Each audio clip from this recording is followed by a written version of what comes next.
Hello, my name is Alissa. And I'm Britt. And this is Skeletales.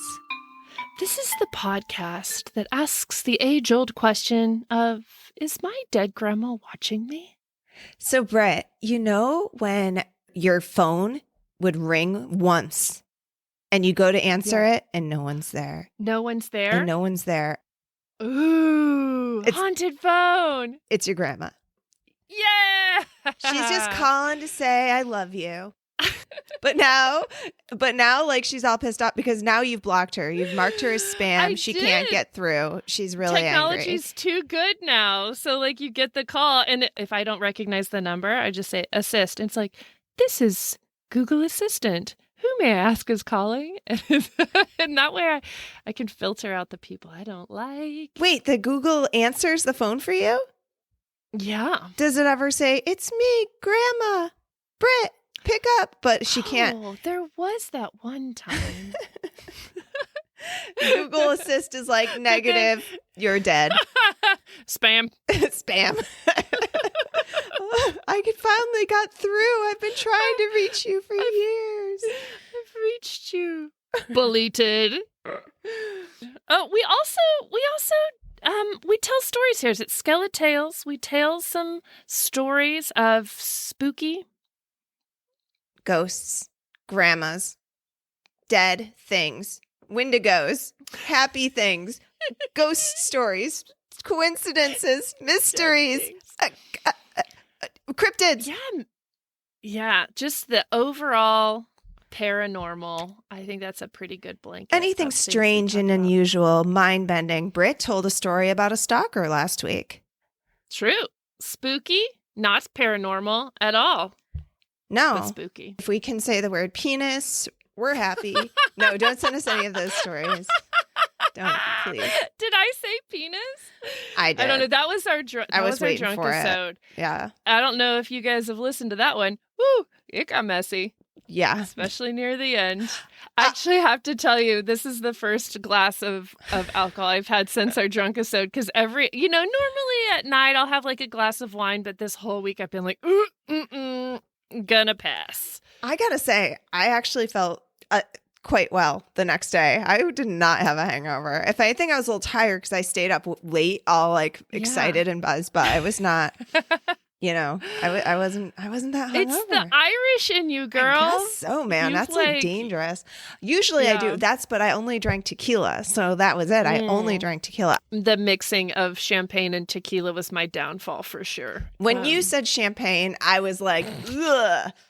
Oh, yikes. Not going to happen that. And thank you so much to, is it Julie who bought us the bottle of that champagne? Yeah, she did. The gallon of champagne. Thank you, Julie. But I wasn't going to do that to myself. I again, psychic Alissa possibly had the foresight. Yes. I did not predict that Britt would barf on her computer and ruin it. And those purple hangover pills. You have it wrong. I spilled the champagne on the new computer and then immediately vomited. Oh my God, did you really? Off of the computer, not on it. I knew that I was with you. We were chatting after hours. You dumped the champagne onto your computer, like 2 glasses. You're like, oh shit. And I was like, oh no, Britt. You're like, nah, it's fine. And she just grabs a t-shirt and sops up the wine off of her keyboard with a t-shirt. It's fine. It's fine. It's dripping down. I turned it sideways and champagne is dripping out of the vent. It was bad. I knew we should have shut her down right then. But selfishly, I wanted to keep hanging out. And so I didn't say what I knew needed to happen in order to save that computer. But apparently Mike was able to save it. But how'd you feel the next day, Britt? So I was laying in bed. I woke up and I was like, you know what? Those pills worked. I think that I feel okay. And then I opened my eyes and I was like, that sun's real bright. And then I went to sit up and I was like, ooh, things are not okay. And it was a little rough. It was a little rough. Rough day. Yeah. Anyway. That was fun. Little recap. It was fun. We will do it again. Will we? Okay. I will do half of the thing. We will not do a Drunkisode again. I will not do that again. That was too much. I don't ever drink that much. It got was rowdy. Too much. But I would do another live episode because I think that people like that. And we know how to do it better now, too. We know how to do it better now, too. We'll be able to do it next time. Have confidence. If you see Alissa and Britt saying, oh, we're going to do another live episode, and you're like, no. Well, I'm not going to wait 25 minutes for you to get your shit together. Exactly. Don't worry. Shit, now they might be like, oh, I'm not going to miss this. Barfing, wine splashing, just a shit show. Hell yeah. Let's tune into that. Oh. Yeah. Hey, Britt, do you have any like anecdotes or anything going on in your life here? Anything you want to talk about? This is not an anecdote. Okay. But remember a couple episodes back, I talked about my sickly rats and how they're just getting the pneumonias and dying. Yes. Well, it turns out I'm not the only rat-owning, rat-loving person out there. Lori messaged in after she heard about poor Spirit, and she goes, hey, so I wanted to tell you guys that my brothers Hold on, I don't think her name is Lori. I think it's Laura. What's her last name? Bert? Oh, she does go by Lori. Shut up.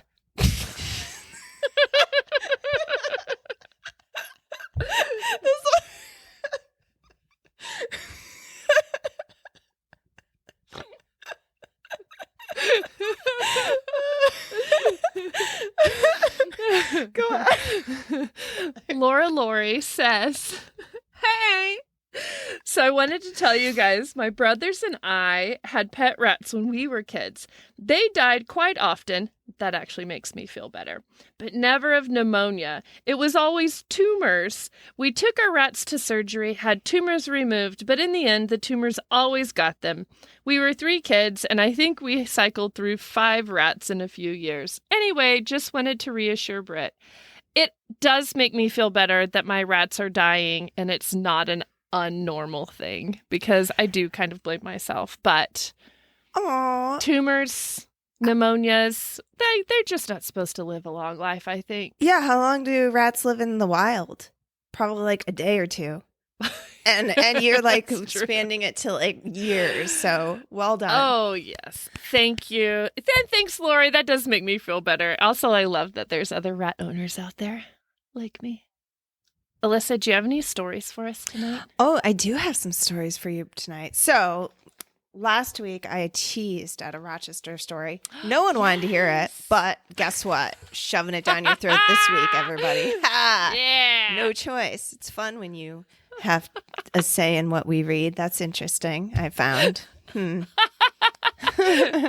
Let's not do live episodes too regularly. Okay. So... and look, I'm back to I didn't staple this week. I put on a real show last week, acting like I had my shit together. Fancy. Okay. So it is titled White Lady ? Okay. I live in the Irondequoit area, more specifically. So that's just a suburb of Rochester, Irondequoit. Okay. But this happened a month ago, and I have no explanation for this whatsoever. So I was biking home from a friend's house, and there's a fire station near where I live, where there's an intersection and a stop sign, and it was completely deserted. It was pitch black, and there's one street light on this street, and I see something that looks like a lamp, I thought at first. But as I got closer to the fire station, I realized it was a person. I swear to God, I'm not lying. It was a woman in a bright white 1800s looking nightgown. It almost looked like a dress where the top of the dress ended at the shoulders and didn't go any longer, with a tank top looking appearance at the top of the dress and the bottom looking like Kate. Oh my God, I'm sorry. She goes into so much detail with this dress. I didn't realize I only skimmed this one. I'm not visualizing No, it's very okay. Dress at all. A tank top? Yeah. So she says the bottom looks like a kitchen apron. I am telling you, I don't do drugs. I'm healthy. I don't have any mental disorders. Except for when describing dresses. Yeah. I really saw this lady. She was really white, like dead white, standing, glaring at me with deep black eyes for pupils staring into my soul. She had black hair going down a bit past her shoulders. I turned around and noped right out of there. I'm just wondering if anyone else has experienced this. By the way, if it matters, it happened on a full moon. I remember. Ooh. Okay. Someone comes back with great authority and says that was the ghost of Elizabeth Potter. Legend has it she immigrated here from England in 1794. Their small encampment had actually diminished in population in where currently lays Irondequoit. One night in the fall of 1799, she actually had gotten lost in the woods and died freezing to death. The elders from which this tale has passed, generally by word of mouth, have also been in situations like that, wandering in the cold, dark night alone. Next time you ever see her ghastly presence, call out her name twice. And what happens? And then what happens? You say, Elizabeth, consume my soul. Elizabeth, no, I will not. Consume my soul. That's not calling out her name. That's like summoning bad things. I didn't mean that, Elizabeth, if you're around here. I was just reading something. Don't consume my skull. Or my soul. I got crystals. You're not welcome here, Elizabeth. Go away. I have crystals. I do have crystals right here. Okay, I'm protecting myself. Don't ask for anything to consume your soul. No, that seems terrible.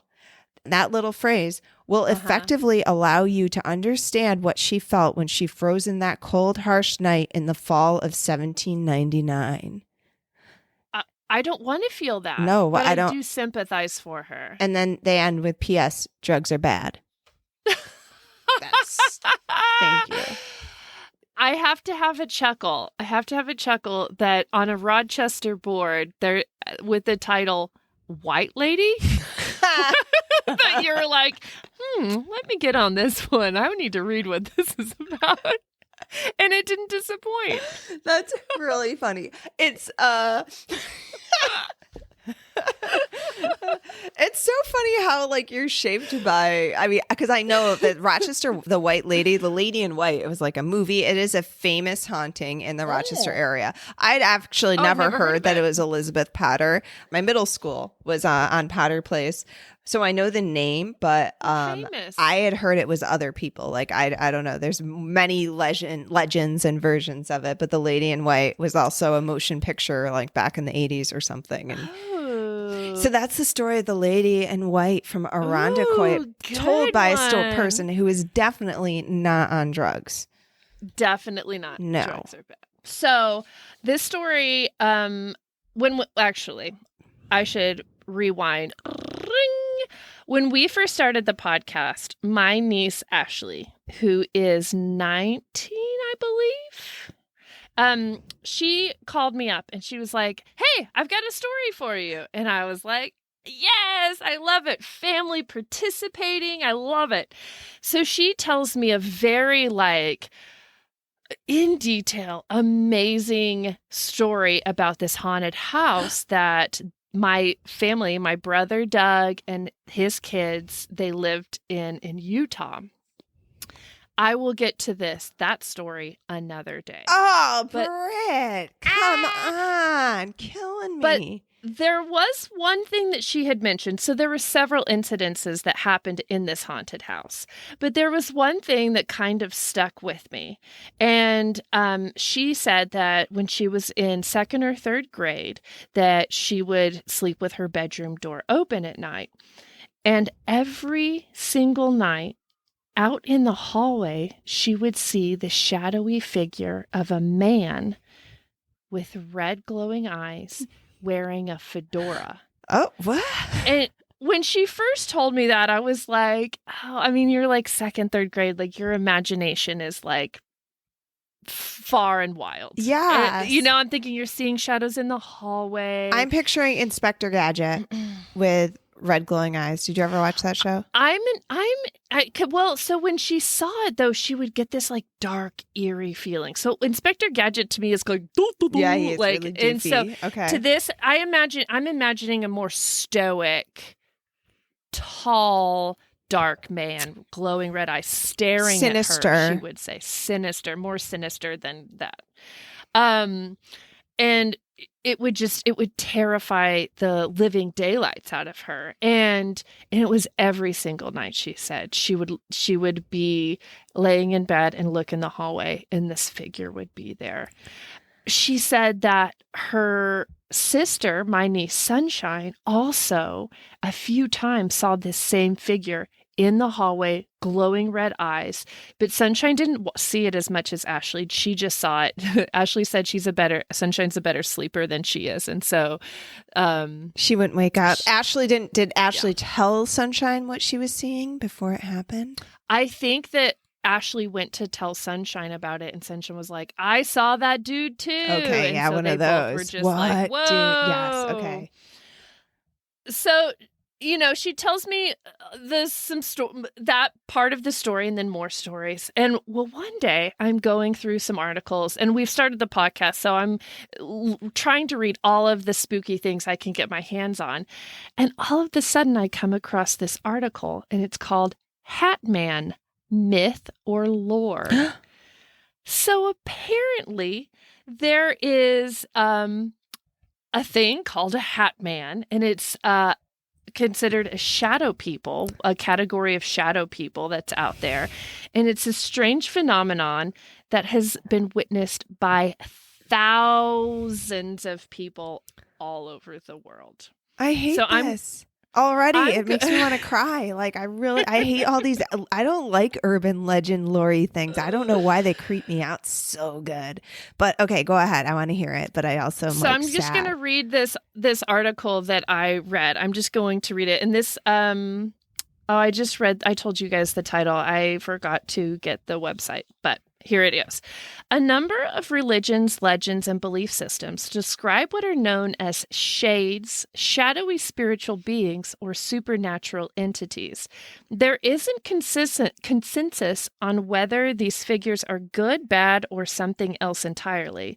Some UFOologists, or maybe it's ufologists, I think it's ufologists. I'm going to go with the first pronunciation, but I don't know. Believe Hatman could be an alien species observing people. Data collected on Hatman has predominantly been first-hand accounts of personal experiences. People describe an entity watching from either a doorway, closet, or corner of a room. Most accounts say observation is all that happens, strengthening ufologists' claims.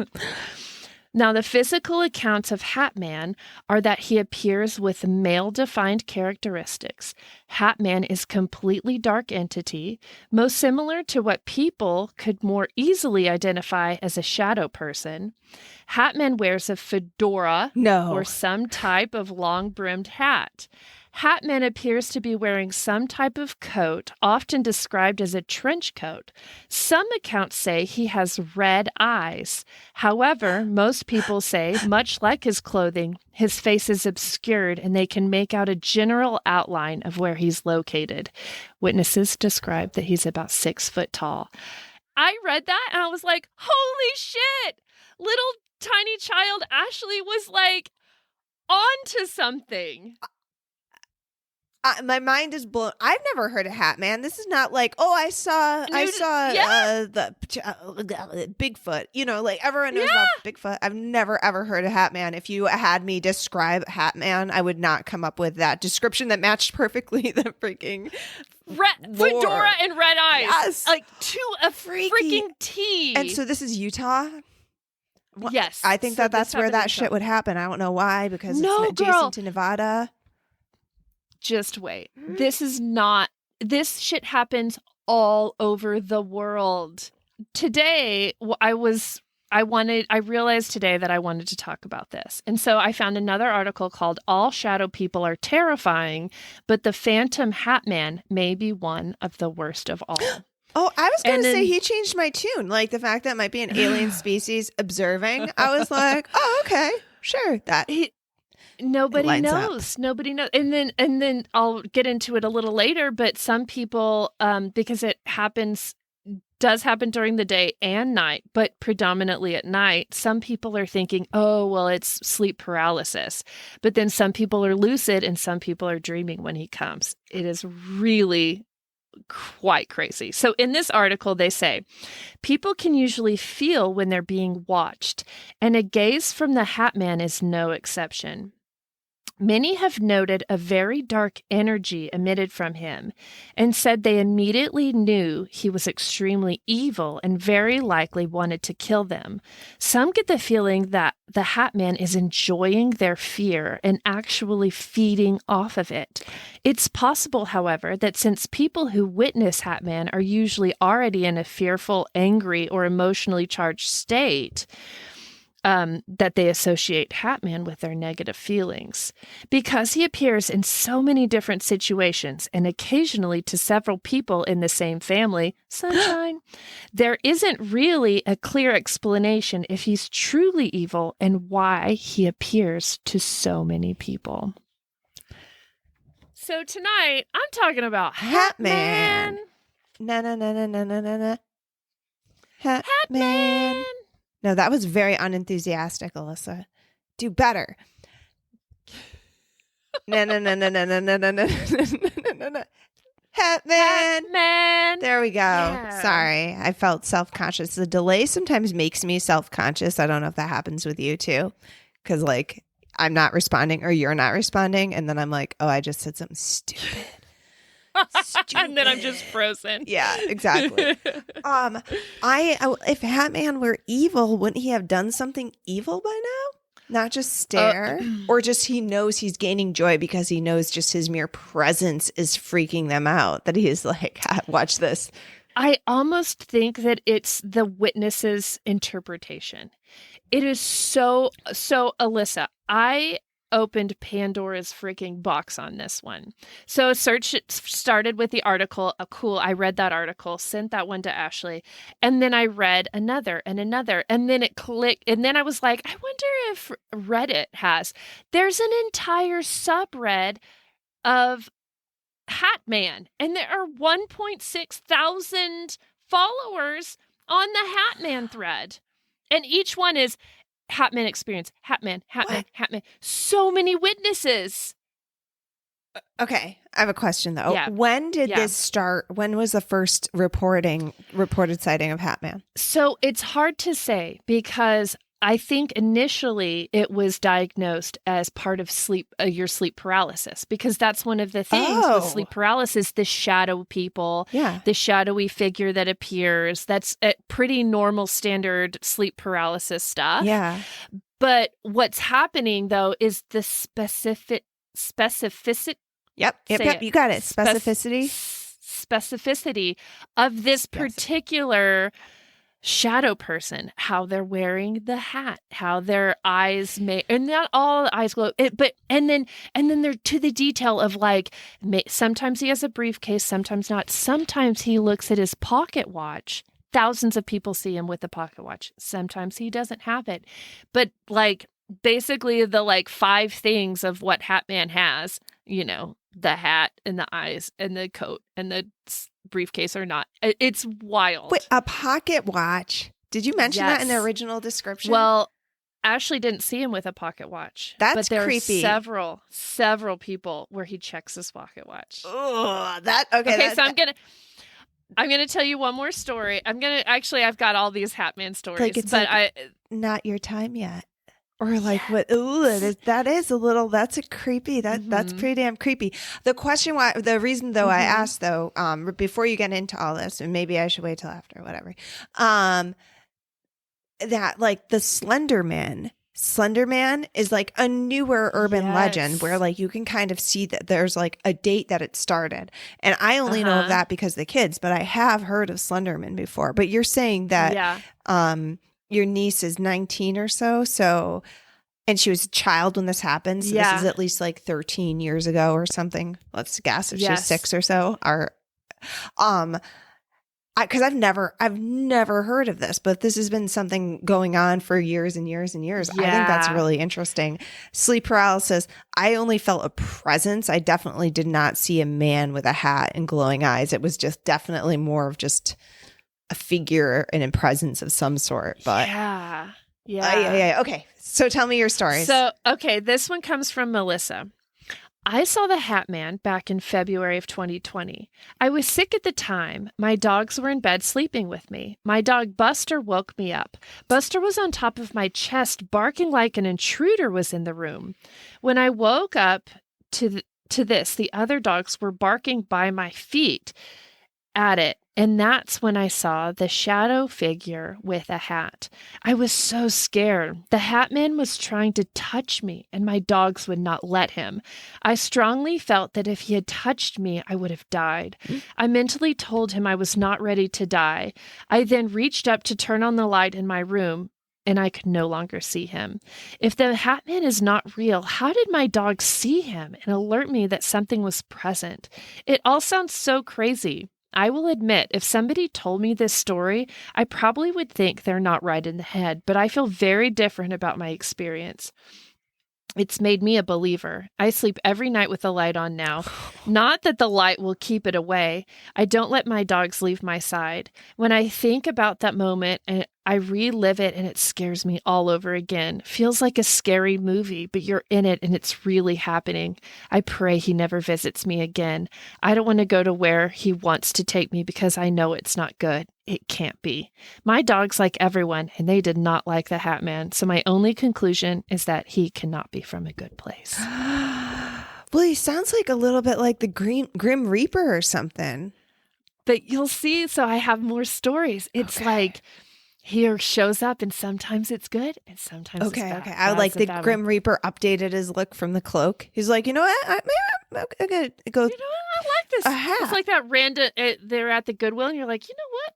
Yeah. This fedora looks good on me. Yeah, I look damn good in a hat, actually. Hey, I think this. I'm gonna go there. The Sith. You know what? This thing's always getting in the way. I'm just how about trade that in for a briefcase. Yeah, briefcase, little pocket watch. Look at me. I'm looking dapper. Death is looking dapper. Go kill some people. Death is looking dapper. That's good. Dapper death. All right, what do you got? Oh, okay. So we're gonna come back to me. I want to hear yours, and then I've got some more in my pocket here. So this week, I decided that I, again, wanted to read a story I wanted to read on a topic that I'm curious about, which is time travel. It sounds like someone else copied and pasted an article, so I don't know the source, but I thought it was kind of interesting.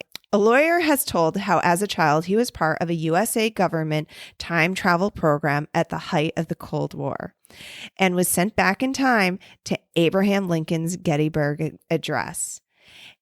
Andrew Basiago is now attempting to expose the top secret Project Pegasus, which he claims was a Pentagon-backed attempt to manipulate time at the height of the Cold War. Pegasus was commissioned by the Defense Advanced Research Projects Agency, or DARPA, and some of America's best scientific brains worked on it. He claims massive amounts of taxpayer cash was poured into Project Pegasus, and Einstein's theory of special relativity was twisted to create a time machine. However, the government considered it so dangerous it was closed down. Basiago. So this is okay. Go ahead. This is like a script for like Paramount Theaters, right? No. This is something really real. This has really happened. Okay. Or at least this fellow is claiming that it happened. But it also is very much when we talked about UFOs last week was the fact that there's DARPA, which is, I think, the Defense Advanced Research Projects Agency is, I think, comes up a lot in UFO, if you're a UFOologist and whatnot. But that they claim that the project was too dangerous or they shut it down. But that shit is probably still going on. If it was I don't know who Andrew Basiago is. He doesn't sound like he's a naval, like, colonel or captain. I don't even fucking know rankings, like the chief of the Navy. But He's just a fellow. This is his experience. So this is his experience. Okay. I'm here. Awesome. Okay. I love it. So he claims that a massive amounts of taxpayer cash was poured into Project Pegasus, and Einstein's theory of relativity was twisted to create a time machine. However, the government considered it so dangerous it was closed down. Basiago from Vancouver in Washington State said his father was involved in the program, which ran initially out of New Jersey in 1968. He claimed he was selected to help conduct an experiment using wormhole technology and was sent back in time to 1863, just minutes before Abraham Lincoln delivered the historic Gettysburg Address during the American Civil War. Basiago said the latent pervasive energy in the universe was accessible through a machine made up of 2 great elliptical booms measuring around 8 feet tall, which were built 10 feet apart and which the participants stepped onto. 2 great elliptical booms. I don't know. I feel like this is not an American person writing this because I don't know what a boom is. I don't know what a boffer is. Well, booms is just a sound, right? Well, or a microphone? Well, then when I hear 2 gray, that's what I picture. Elliptical boom also sounds like an elliptical, like an exercise machine. Now that's what I'm picturing, 2 exercise machines, and people run really fast, and then they open a wormhole, and then they jump in it. And that's how it happens.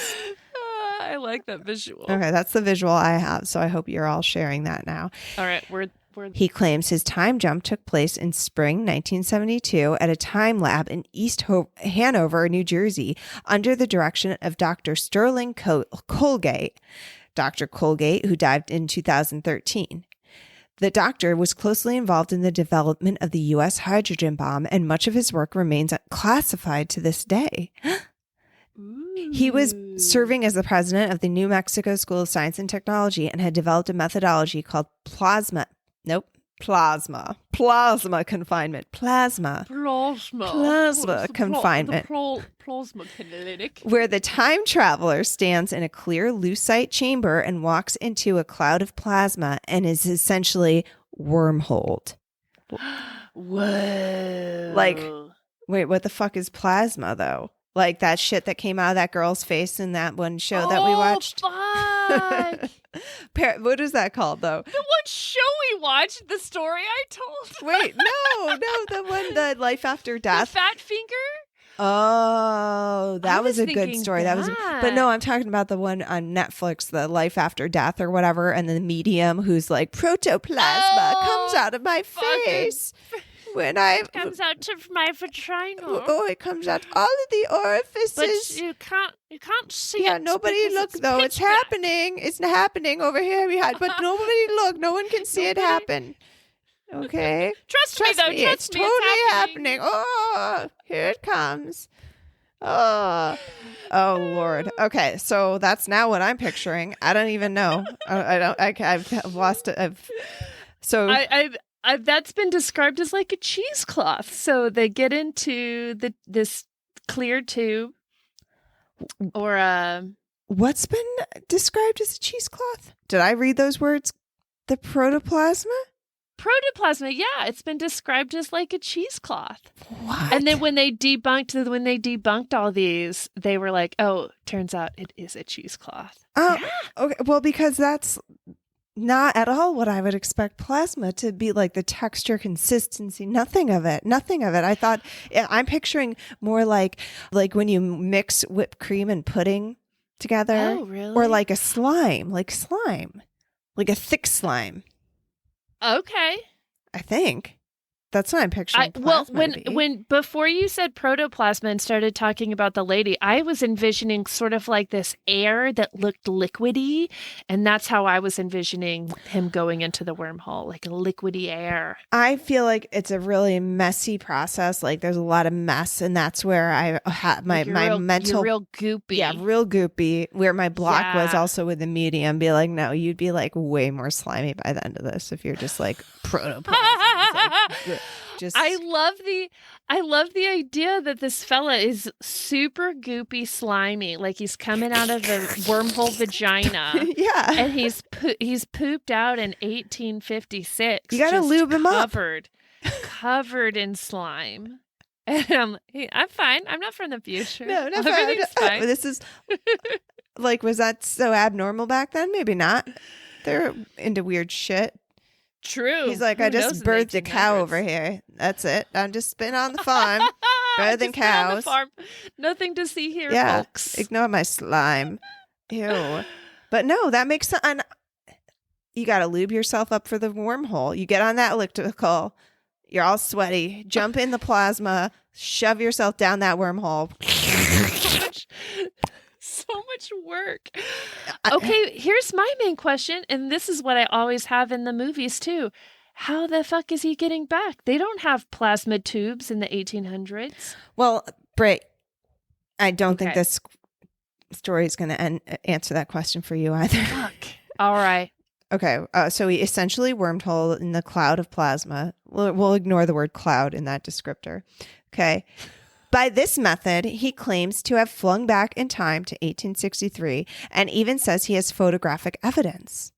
The lawyer turned conspiracy theorist said he had arrived just outside Gettysburg as a 7-year-old boy, but had been barefoot and badly distressed, covered in plasma. He wasn't. I just wrote that. I wrote that part. Embellishment. And so we are here. Before being taken in by a union backing shopkeeper and given a bugler uniform and oversized shoes, the only ones left in the shop. He added, wearing grossly oversized men's shoes as a time traveler from 1972 in Darkest Project Pegasus, I was photographed. And the photo, that until last year was the sole surviving photograph to show President Lincoln at Gettysburg on the day he gave the address. Mr. Basiago has become a well-known conspiracy theorist in the United States and has even claimed to have visited Mars and been present at the assassination of Lincoln. Is this Andrew Basiago circled in the 1863 at Gettysburg? And there's a picture of, it's very... There it is. Do you see that? Oh, it's a little boy at Gettysburg. So poorly dressed. Didn't read the whole article.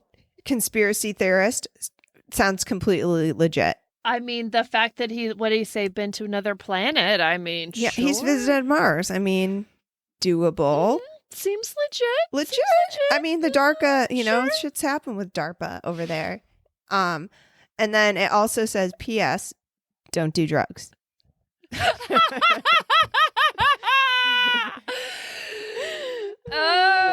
good. That's good. It doesn't. One thing I want to say that I do love about this story is that it happened in 1972 and it is named Project Pegasus, which is possibly the most 1972 name they could have chosen. I'm picturing a big airbrushed, top secret van that's airbrushed with a Pegasus. Yeah, with the Pegasus. Yeah, there's men with inside the blacked listening. Out windows. Yeah, with a huge old Pegasus airbrushed upon it. But time travel. I've heard a couple of where people will sort of transport into another time period and then transport back. I've heard these stories before. Not firsthand. That's what I want to hear. I want one of them. But so I got this really solid, reputable story about this guy. So I figured that's got to be true. Let's tell it. It's got to be. Okay. Hey, do you have another story, Brett? I've got a couple. I'm not gonna waste your time too much, but we're gonna let's go back to my hat dude, Hatman.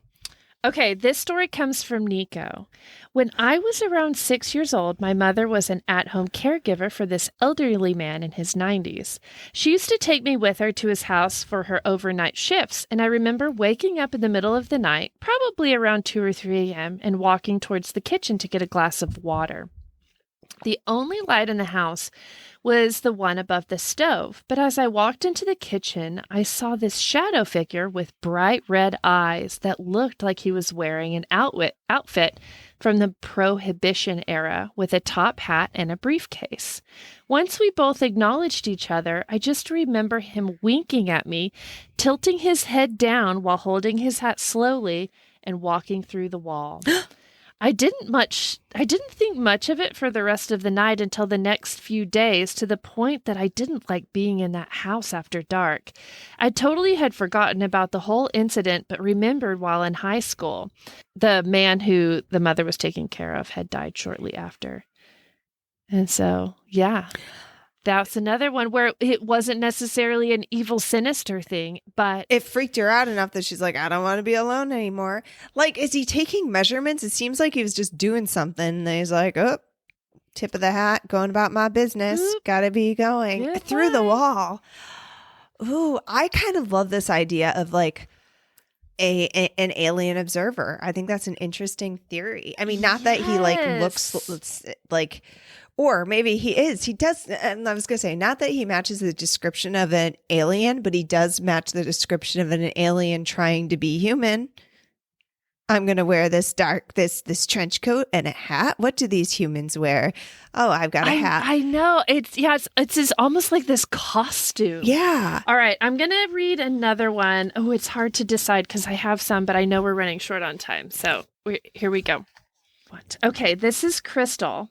She said, I had an experience with the Hatman several years ago in Bowling Green, South Carolina. I was lying in bed with my then boyfriend watching television. He had fallen asleep, and I was still wide awake. The bedroom light was still on, and our bedroom door was open. While watching television, I saw something in the doorway out of the corner of my eye. When I looked, I saw a large dark figure that looked like a large man standing there. If I had to describe him, it put me in the mind of like an old WWF wrestler, Undertaker. Oh, do you remember Undertaker? Yes, with the trench coat. With the large brim hat and long trench coat. And had no facial features, no eyes, nose, or mouth. At first, I thought I was just seeing things, so I closed my eyes and rubbed them. When I opened my eyes to take another look, it was still there. I don't know how or why, but it felt like he was staring right at me, like he was looking through me. I was terrified because the bedroom light was still on and the bathroom light behind him was on. How could this thing be in my doorway appear so dark with all the lights around him? I closed my eyes again and rolled over to my boyfriend's back and started to pray. A minute or so later, I collected my courage and looked again. It was gone. I could not believe what I had just experienced. I woke my then boyfriend up and told him what I just saw. He, of course, didn't believe me. Until about a month later, we were having a cookout at our house, and his sister starts talking about a tall shadow man standing over her in her bedroom a few weeks earlier. He looked at me as if to say, "Oh, sorry," that he didn't believe me. I felt glad that I wasn't the only one to see this thing, to be so terrified by this thing is real. After my experience with the shadow man, I started hearing voices of a man and woman having a discussion. I could never make out what they were saying because their voices sounded muffled. I felt like I was losing it. Then being tormented by something at night, I felt like it was playing with me. I recall one night when I was just starting to drift off to sleep and I could feel someone standing next to me and watching me. That had been going on for maybe a month or two. But this particular night, it blew my hair and said, "Boo." I was terrified because my hair had actually moved. Every night, it felt as if someone was standing over me. I became a complete insomniac. I was too afraid to sleep at night. Then for about a year, I'd gone into a very deep depression. It felt like all the love, empathy, and life had been sucked from me. It felt like being in a large, dark pit and not being able to climb back into the light. Finally, my then boyfriend and I called it quits, and when I left, I started feeling like myself again. It's hard to understand because we had always gotten along until the experience I'd had with the Hatman. I feel maybe that this thing had been attached to his family, but he wasn't open enough to see or hear. I'm still not sure why it had started attacking me, but I'm so happy that I haven't had anything experienced since. So she breaks up with the boyfriend and it all stops. Interesting. And then like her theory is it was him. It was attached to him because it happened to his sister too. That's interesting. Because I was thinking maybe, maybe like it's making rounds, right? If it's going to his sister's house, like, and not necessarily just the two of them, just everyone or in Greenville, North Carolina, or wherever that happened. And then it's out in Utah. It's just like doing its rounds and, you know, checking in with people, checking in here, checking in there. That one was like double spooky because having seen something before, not a Hatman, but like that thing where you like close your eyes and you open them again to be like, I'm just seeing things. And then, you know, a lot of people will have like see a spirit and then they close their eyes and, oh, the spirit's gone. But this time she like closed her eyes and then opened and he's still standing there in the doorway. I hate that. I hate that because and the like hair, the blowing in the hair. No. That happened to Melissa, I think. Missy, didn't she had a ghost in her house and like she's like, yeah, it lives in my closet. She's very casual about it. And then one night it like went in my ear like boo, and then she's like, you never do that again. She like scolded it. She's a badass though. She's just like she's the one too where she was like, I just threw a little sage around and then they left. Yeah, no biggie. I don't biggie. he can't say boo. I feel very dissatisfied with these Hatman stories. Do you have one where they solved the mystery, that he spoke to someone, told them exactly what they wanted, why he was doing all this? None of them are solved. I think that's the big mystery is, first of all, there's no like they will it has been said that like Hatman does tend to appear when there's times of like fear, when you're fearful or something traumatic is happening, but other than that there's no real rhyme or reason to him. Okay, I'm gonna tell this one. It's kind of freaky though. You know what, I'm just gonna tell it. I want the freakiest ones. This is my personal experience of the Hatman. My first and so far the only encounter I've experienced of him was a couple of years ago. I went through a terrible breakup and was living alone in my apartment.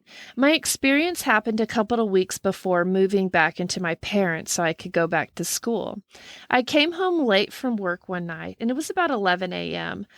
I fell asleep on the couch. Okay, I think that was supposed to be 11 p.m. That makes more sense. PM. I fell asleep on the couch, and next thing I know, I'm woken up by a somewhat loud tapping noise. By this time, it's 4 a.m. I didn't think much of it due to the fact I was probably my cat doing something in another room.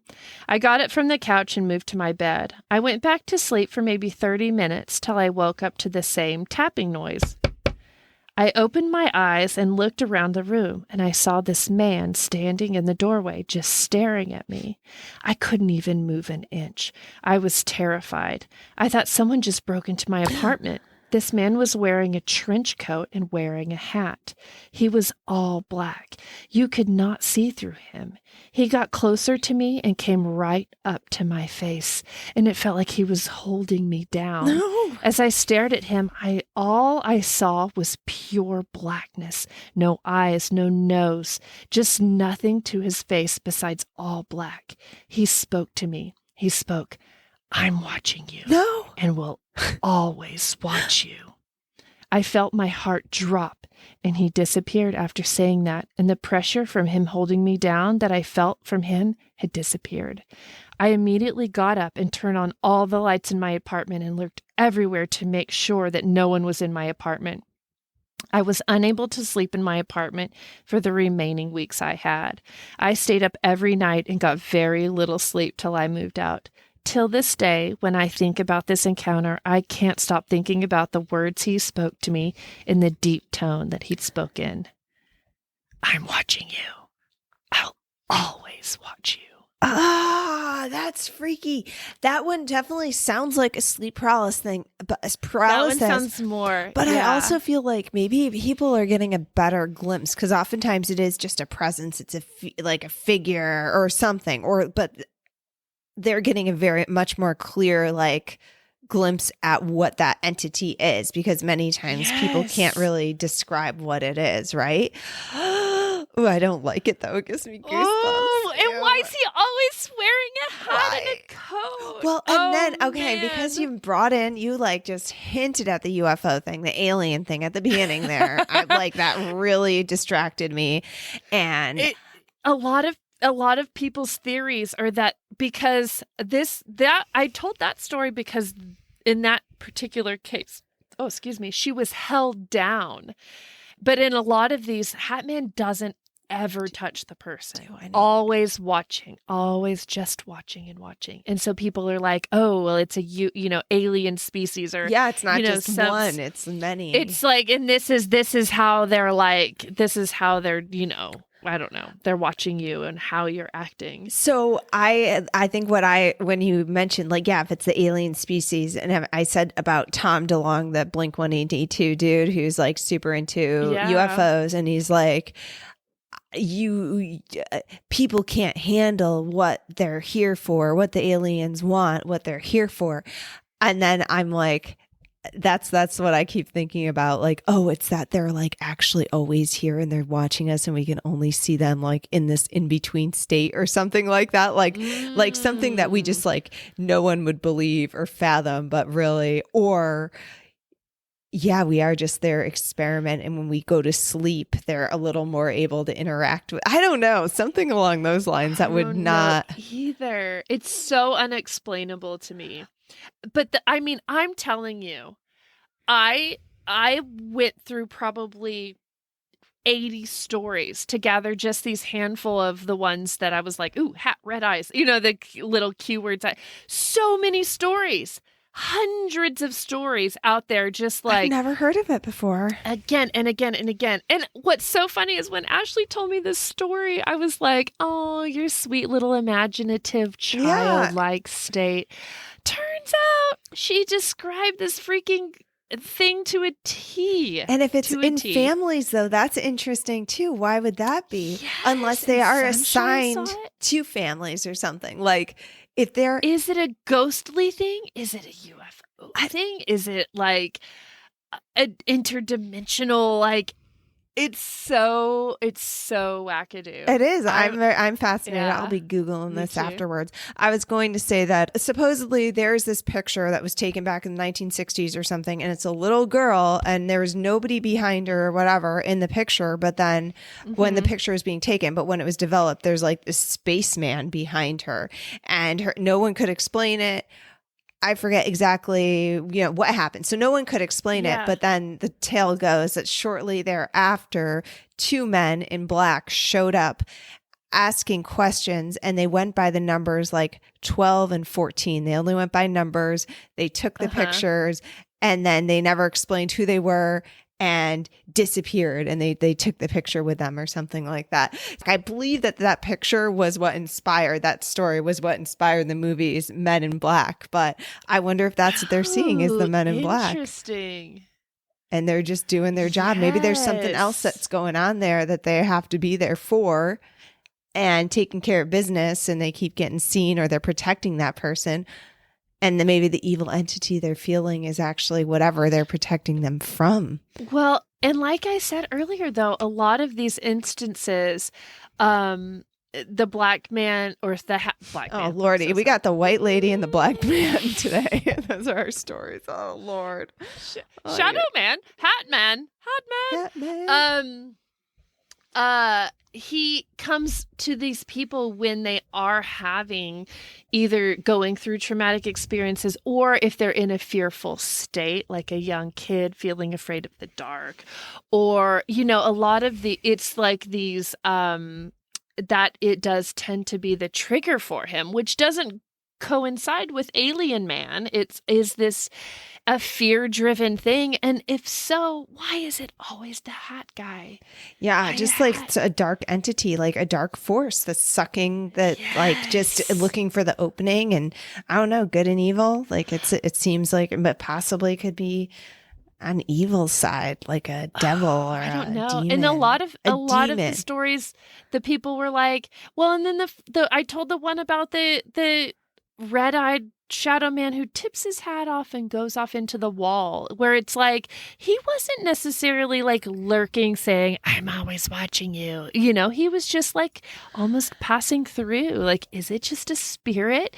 I mean, in the oldie times, they did wear a lot more hats. True. I don't know. True. That's where I want to know when this lore began. Where did it first show up? Because I'd never heard of it. Like, I've never heard of Hatman. Thankfully, I've never seen Hatman either. Don't need to see Hatman. I did see a robe several times today that I thought was Milo hanging up on an easel like 8 times. I was like, Milo, oh wait, that's not Milo. It's just his robe. And it was, I just out of the corner of my eye, like multiple times. And then I was doing a little bit of work and I saw the corner of my eye, some movement that was like, what? That's a cat, which we don't have cats inside. We have one barn cat that's supposed to be outside.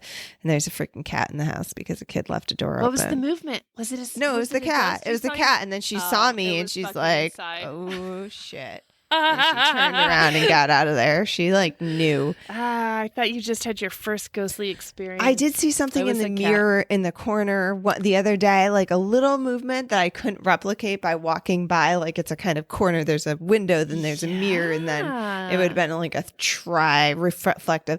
I don't know. It's okay. I got my crystals. That you're more in tune. I like that you're more in tune with this. Trying. I almost called you Crystal. I'm gonna change my name to Crystal. And because I have so many crystals. I'm changing my vibration. I don't like the vibration of the name Alissa. I like the name vibration. Crystal. I like the name vibration. I mean Crystal. Crystal. Oh, that's so good. Oh no. What Man in Black. I like those stories. Okay, so many people out there have like seen the Hatman. Have any of you seen the Hatman? Yeah. Because I'm going to tell you, the second you send that story in, I am reading it immediately. I'm a little obsessed with Hatman right now. And so if you've seen something, or even a shadow person, that's a thing too. Yeah. Shadow people. We heard they're kind of evil though. Have you ever seen a white lady? Write in. Oh, I mean... Don't do that. So many emails. We might get 2. The lady in white, the Rochester lady in white. Do you have a story about her? Have you seen her yourself? Does your town have some folklore that like maybe you haven't necessarily seen, but you think it's a pretty cool story? Yeah. We want to hear that. Yes, I'd love to hear those. Time travelers, parallel dimension travelers. I'd love a story like that. All of it. If you are from a different time or dimension, please write in. We'll believe you. We'll freaking interview you at this point. At this point. Time traveler? Yes. Quick side note before you tell the email. The way you look in our Zoom video right now, it looks like Jamesel has his arm around you. Oh, we're snuggling.